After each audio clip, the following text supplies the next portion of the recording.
when Dr. Judy showed me these phenomena that she'd uncovered in the evidence, the forensic study. That was the most fun day. It was indeed.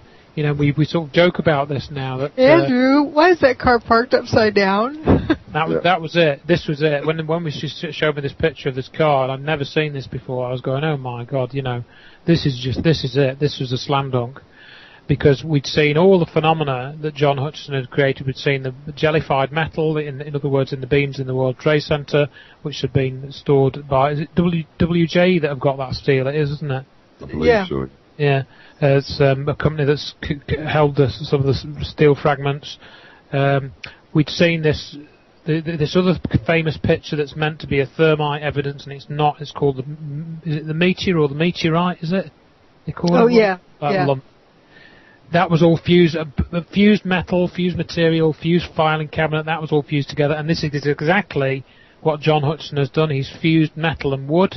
You know, there's no way you can get a lump of wood inside a solid block of aluminium, except if you're John Hutchison. You can't fake that. We'd got the upside-down cars, which were these police cars. Round holes in windows. The round holes in the windows. We'd got reports of witnesses being levitated, David Hansher being one. We'd got these ongoing effects. In other words, you know, if you go down that page, the WTC page, you'll basically see all these effects catalogued in the evidence at the World Trade Center, and it's a one-to-one match. And again, the cars that mentioned earlier on. I mean, I don't know if you want to talk about those in terms of the distance, you know, that were from the World Trade Center. Yeah, they're a quarter of a mile, half mile. Right, yeah. Because you can actually see still photographs of, as you were saying earlier on, cars where the front half of it is completely and utterly destroyed, and the back half of it's still shiny. Yep. And I believe the shot that I was looking at was a police car. Right. And there's a clear delineation mark between the damaged area and the undamaged area. Now, anybody who's ever seen a car on fire knows that they tend to burn themselves to the ground, essentially.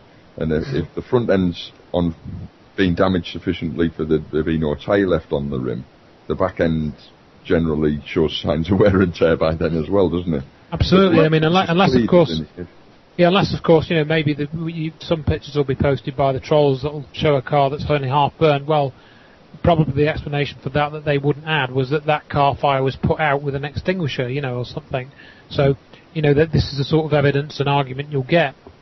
But I think the whole idea of the heat phenomenon, that's another of the keys, because the idea was that the towers were you know, the steel was melted by thermite, but from the evidence that Dr. Judy had collected over and over and over again, it looks like heat, but then right next to that, you'll see there's evidence of no heat. You'll see that in the car, the upholstery's not burnt. Yeah. There's any amount of anomalies with all this, isn't there, basically, that require explanation. Going on, we were talking about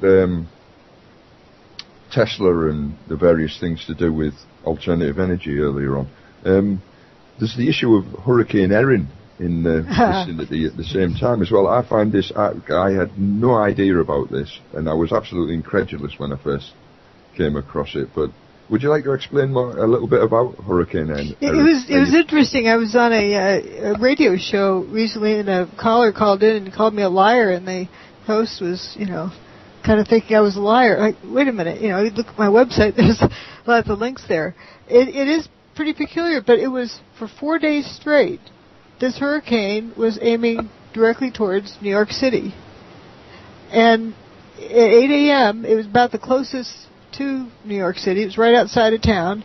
Had the outer bands of the hurricane over the tip of Long Island. It was raining on Cape Cod.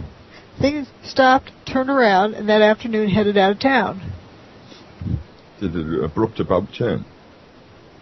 Pardon me? You mean the entire hurricane did an abrupt about turn? Yes. Now, there was a high pressure system throughout, amazingly, the entire continental U.S. that was moving eastward. And so, okay, it was going to maybe keep the thing from coming ashore. They weren't sure. They kept calling for it to turn north here. Nope, turn north the next day. Nope, turn north. They didn't really seem to have it predicted right as far as the records go. Right. But it's, if you have Manhattan full of people stuck on this island that's at sea level, and you have a hurricane coming up, aren't you worried about the storm surge? Mm. Yeah, not the hurricane hitting town, but if a hurricane stalls outside of town, you have horrendous storm surges that would flood Manhattan. Exactly. And yet there's virtually no mention of it in the contemporaneous records from the time, is there? Right. And I've got weather report pictures, 4 different network images at about 8:30 to 8:32 a.m., and that's about 15 minutes before the North Tower got its hole. And so there's no reason to be distracted on anything else. They show the weather map. They show that patch of the ocean where the hurricane should be, but don't show the hurricane. One of them mentions it, but the other ones, it didn't appear in any of the maps. No, do you think they were maybe worried that it would confuse the issue if there was more than one impending disaster scheduled for that day? I'm just being facetious. You don't have to answer. Yeah, or people are going to leave town. Well, one thing I wonder is how can you be that sure exactly how long it's going to stay that you don't need to tell anybody? Yeah, it all sounds a bit peculiar, doesn't it? Can you just clarify for me, my ignorance, the hurricane has some tie into this in the sense that through, I'm not going to use the word half, but essentially that is the assumption somehow that the hurricane was either orchestrated and part of it, or the power source for it, or that's another misinformation that gets twisted up out there. That is like, the ray beam from space got plugged in. The extension cord was plugged into the hurricane. No. Again, I just look at data. If you listen to the data carefully enough, it'll tell you exactly what happened. If you don't know, keep listening until you do. So I'm looking at the dust, how the dust goes up, and it goes downwind, down the eastern seaboard. I want to get a better picture. So I start looking at satellite images, weather satellite images. What's that? A hurricane? That's how I discovered it. Right. It's totally by surprise.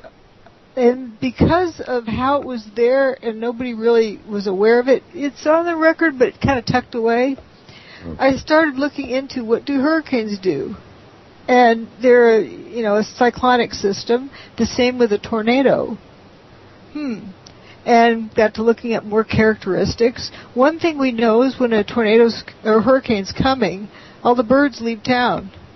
They pack up and leave, so you know that a hurricane's coming. There's a kind of a field effect ahead of the hurricane, an electrical field. Right. The same with the tornado. We kind of sense, you can kind of smell a tornado coming. It's not really an odor, but you feel it. Yep. There's a kind of electrical energy. Well, okay, let's look at the weather data at the various airports. LaGuardia, John F. K., and Newark airports, the 3 major airports surrounding Manhattan, all reported thunder on 9/11. Yeah. Right. People remember it being nice, crystal clear, blue sky. Why do we have reports of thunder? That is indicative of field effects. Right. What you get ahead of the storm. Okay, so we have this static field. Oh, come to think of it, John Hutchison used to use a Tesla coil, but then went to a Van de Graaff generator to create that static field in which he interferes other radio frequency signals. Right. So a Van de Graaff generator is essentially a small little manufactured version of that same sense you get when there's a thunderstorm coming, essentially, yeah? Mm-hmm. That static electricity buzz in the air kind of smell it as much as sense it kind of thing, Mm-hmm. Right. And so, John Hutchison's thing is like, in one room. If you need to supersize it, well, think of what a hurricane looks like. A huge Tesla coil. Mm. It, goes round and round and round and round, and, around the stem and up to the top, big plate at the top. Yeah. Okay, wrapping wire round and round something, coiling wire. around a metal object gives you, in Cub Scouts, you do this. I don't know what you have in England.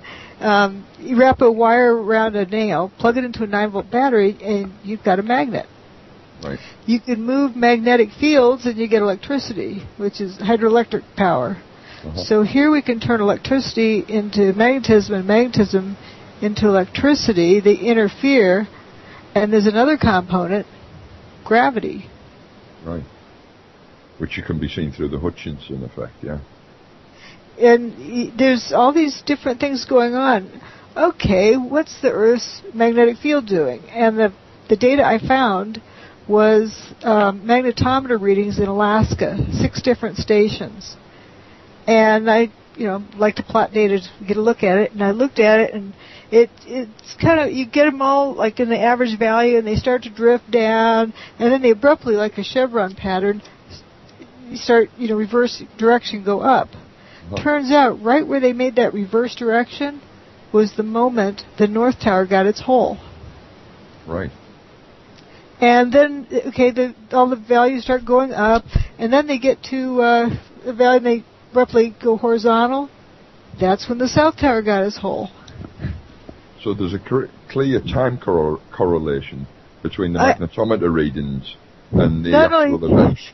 Yeah, not only that, the 9/11 Commission, the NIST report, the FEMA report, and Lamont Doherty seismograph all have slightly different times for when the North Tower got its hole.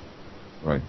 I can tell you which one's right. I think it'd probably be the one that correlates with the magnetometer reading. Yeah, the magnetometer is somewhere in the middle of those values, which, within 3 seconds to one side or the other. That's pretty close, isn't it? Right. And then what's even stranger is when, suddenly it starts trending down when the South Tower goes poof, and it goes off like over the edge of a cliff when the North Tower goes poof. And then they're haywire all afternoon, and then they get back to almost normal right when the Building 7 goes poof. Right. And Building 7's a whole separate issue altogether, because there's a complete absence of aeroplanes involved in that scenario, isn't it? Which is something I wanted to get on with you later on. Yeah, it's the same with the other ones. It's okay, I'll stay out of that. Yeah. But one thing I would like to is another interesting thing that I noticed is in the North Tower, you got the airplane hole went from north to south. The South Tower, the hole went from south to north.